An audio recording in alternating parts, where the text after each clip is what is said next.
that this just gives you more opportunity than what you would have in your hometown, your home city, or here even in the US. It just gives you so much more opportunity and so much more assistance to try and meet that right woman.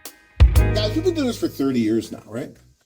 And there's a reason why you guys are interested in this, right? There's a reason why you're going over. And that's wonderful. I think one of the main reasons is that this just gives you more opportunity than what you would have in your hometown, your home city, or here even in the US. It just gives you so much more opportunity and so much more assistance to try and meet that right woman, right? And maybe because you realize that there might be a really good fit with the culture where she is and the culture where you are, right? Because she's having problems too, trying to meet that right guy, and you're having issues here, trying to meet the right woman for the things that you want. And so you decide, okay, I'm going to try something like this and go over. But guys, here's a few tips to try to stay realistic.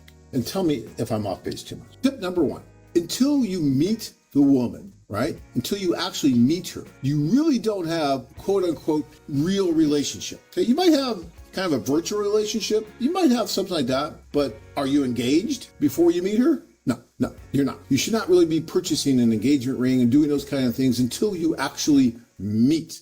You know, when guys call me up now and they say, John, I'm so happy I'm engaged, my first question to them now is, have you met her yet? Because if they tell me no... It sounds like a logical question and you should not be asking. You shouldn't have to ask that. And I used to not ask that until more and more guys are saying that without first meeting. And I understand, you know, you get caught up in letters and all that, and, oh, I love you, we love each other, we love everyone. Okay, that's great. But until you really meet, you really don't know what's really going on, because you just haven't had the opportunity for all the senses to be there, right? And you just don't know what's really going on until the two of you are alone talking. And I don't care if she speaks your language or doesn't speak your language. Use Google Translate, do something. You can use an interpreter at first, but you need to be alone at some point. And you need to be able to talk and really see what's going on with that body language. And keep your wits about you, right? Do not ignore red flags. Do not make excuses for things like, well, you know, she's not holding my hand. It's just a cultural difference. It's just a cultural thing.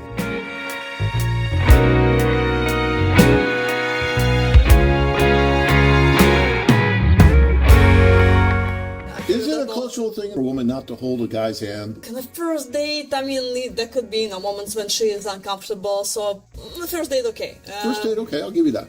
But if it's a second, third date, and there is no physical touch so she doesn't want to hold your hand just like this when you walk down the street, you probably should start being concerned a bit. Yeah. You know, and I know guys that will just continue to pound their head against the wall and continue to blame it on every other external factor they can think of other than the fact that she's just not that into you, okay? And sometimes that's hard to take. You know, I remember this tour that I was on, and, I remember the guy. I remember his face like it was yesterday. This was probably 15 years ago.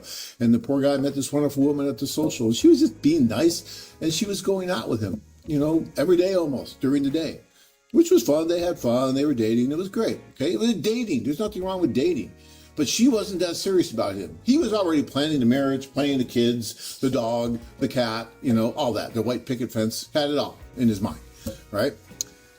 And then I learned that, she would go out with him during the day, but at night, she was actually going out with someone she really liked from the tour. And she was dating him too. Okay, hey, no harm, no foul. Guys date multiple women. Women could date multiple men. I mean, that happens. But I needed to tell him that this woman, although she was nice and although she probably just wanted to be friends, there wasn't a future there. And he needed to understand that. And so I remember that conversation with him. He had a beer in his hand. And as I told him this, that beer went from his hand to his mouth and the whole thing got guzzled down. He's like, okay, I need to move on. And you know what? To his credit, he did. He did. And he moved on. And he got engaged to someone. He got married. He's still married, right? But he understood that this was not for him. This was not going to work.